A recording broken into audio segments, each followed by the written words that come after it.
заманда Бәни Исраил қауымында 3 адам бар еді. Олардың бірі таз, бірі алапес, бірі соқыр еді.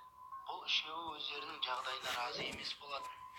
Сондықтан Алла Тағала оларды сынамақшы болды. Алла Тағала оларға ер кісінің кейпінде бір періштені жіберді. Ол бірінші алапес болған адамға келді. Сенің арманың, ең жақсы көретін нәрсең не? Менің арманым мұнау бетіндегі аладақтар кетсе деймін. Және қандай жануарды жақсы көресің? Менің түйем болса екен деймін. Оның етін жеп сүтін ішер едім.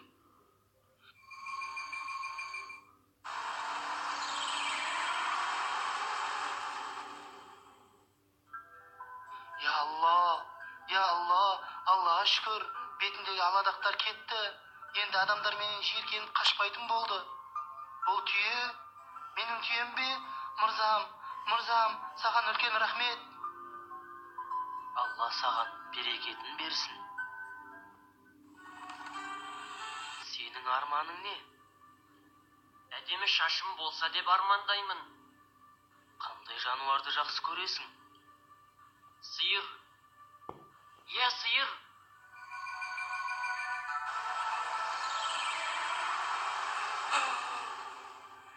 Шаш.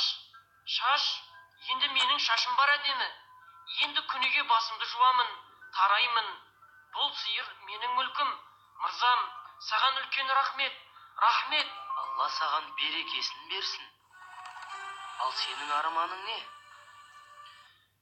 Алла Тағала көз жанарымды қайтып берсе деймін. Адамдарды көрсем. Сен қандай жануарды жақсы көресің? Қой. Я, қойды.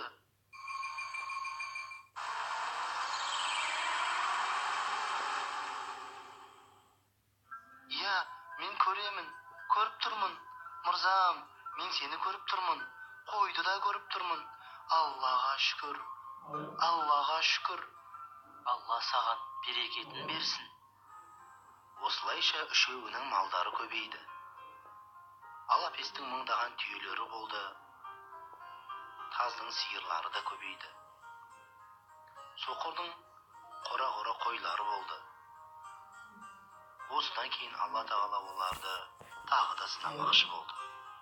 Оларға періштенің өздерінің бұрынғы кейіптерінде жіберді. Періште бірінші алапес болған адамға келді.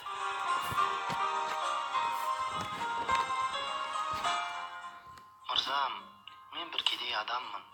Адасып жолда қалдым. Саған әдемі түсті, жағымды теріне берген Алла үшін сұраймын. Маған бір түйе берші. Ей алапес, не қалайсың? Мырзам, бір түйе ғана. Сен көп түйелерді көріп дәметіп тұрғанға ұқсайсың. Бірақ сен менің кедей, қарыздарым көп екенін білмейсің ғой. Енді аулақ кет. Аулақ. Менен аулақ жүр. Бәлеңді жұқтырасың. Бірақ ей мырзам, мен сені бұрын бір жерде көрген сияқтымын. Жоқ, сен бұрын кедей, алапес болған адам емессің бе? Жалған. Адамдар сенен жиіркенетін еді ғой. Сенен бәрі қашып жүретін. Сосын саған Алла шипа беріп, көп мал мүлік бермеді ме? Жалған, өтірік айтасың. Маған мал мүлік ата-бабаларымнан мұра болып қалған. Мен баймын, және байдың баласымын. Ешқашан алапес болған емеспін. Жетер, менен аулақ жүр. Егер сен жалған айтсаң, бұрынғы алапес кедей халіңе қайта түсесің.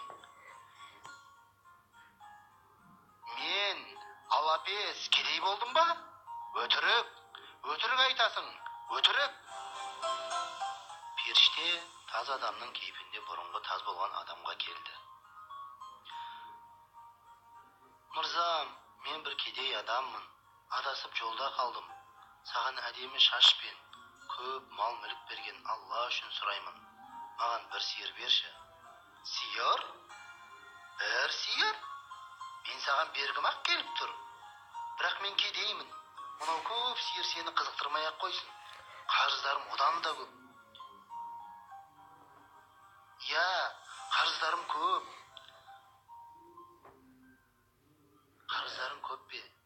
Бірақ ей мырзам, мен сізді бір жерден көрген сияқтымын. Жалған, өтірік айтасың. сен кедей, таз адам болған емессің бе? Жоқ, мен бұл мал мүліктің ата-бабамнан қалған мұрагерімін. Мен бұрын таз болғанда емеспін. Өтірікшісің. Кет бұл жерден. Менен аулақ жүр. Кет аулақ. Егер өтірік айтсам, бұрынғы таз, кедей қалпыңа қайта түсіп қаласың. Мен таз кедей болдым ба? Мен таз кедей болдым ба?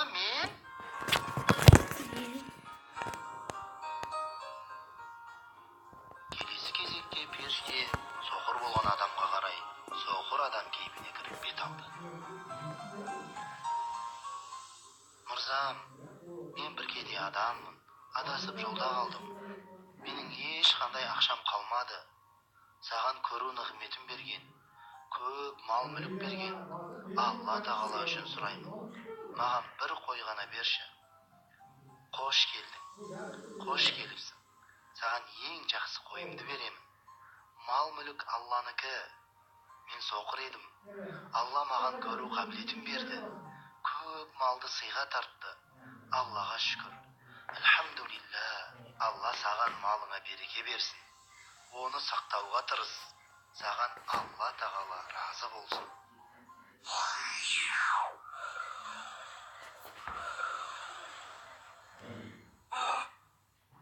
Бұл не? Бұл қандай дақтар? Күйе қайда? Бұрынғы лапес қалпыма кіріп қалдым. Солай боп қалдым. Шашым қайда? Сиырым қайда? Қайтадан таз кедей болып қалдым. Міне, осылайша Алла тағала бұл үшеуін сынаққа алды. Лапес пен тазға ашуланды. Өйткені ол екеуі Алла тағала берген сый-сияпатты жоққа шығарып, сараңдық жасады. Ал Алла тағала соқыр болған адамға разы болды. Себебі ол Алла тағаланың нығметтеріне шүкірлік етіп, сараңдық